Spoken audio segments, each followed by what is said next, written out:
How's it going, Art? It's great to get you on the podcast. I'm not sure when this was scheduled, to be completely honest with you, but I'm glad that we didn't have to go through like a process of rescheduling and everything else. But I'm sure my fall is about to go into that mode because my kids are back in daycare full time, and they're just about to start getting sick. I know it. Gosh, yeah. No, great to be here, Joe. And I was looking forward to the conversation today.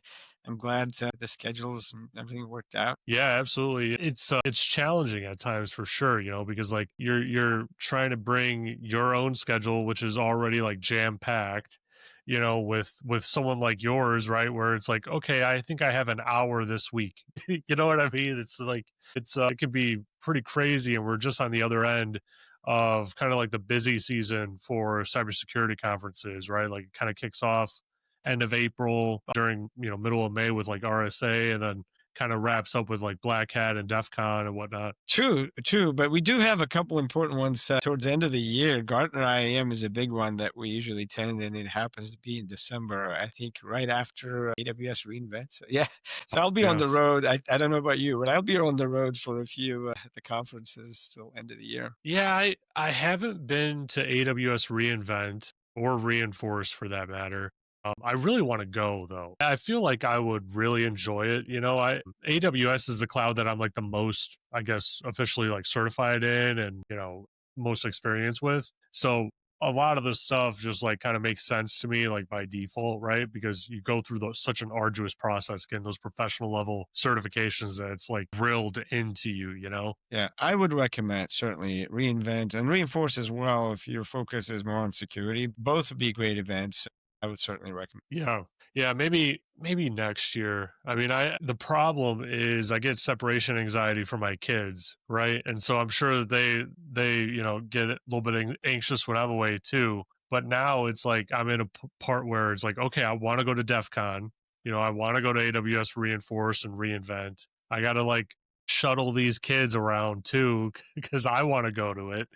So it's more difficult, it's more logistics and everything, which is normal with kids, I guess, right? Like Yeah. just I've makes got three, everything so more complex. I've got three, so I'm very familiar with the story. Yeah, yeah. Well, Art, why don't we dive into your background, right? How did you get into IT? What made you want to go down security, as like a specialty? And then, maybe for that third phase of it, why in the world do you want to, lead a company or be a CEO of a company in this space? I mean, it just seems like such a competitive space. Like me trying to convince myself to do it, it would be difficult for me to convince myself to do it because it's so competitive. It's like, well, I don't know. I'm going to put all this time and money and effort into it and it may not work out, right? Like, what was that journey like for you? Yeah, I really appreciate the question because when you look at startups and companies and so on, what you see is from the PR lens, right? What you see from publicly available information and so on. Right. What you don't see a lot of is the history, the genesis of the vision and all that. And I appreciate the question, and it does start with people. It does start with the person, setting goals and seeing an opportunity and so on, right? So for me, how I started in IT, I would say it was pretty much in IT security right off the bat because I had just graduated from the master's program with a specialization in technology risk management and started working for a big four firm right at the gate. And the IT security was a very sort of a niche and it's kind of a segment of the technology services market.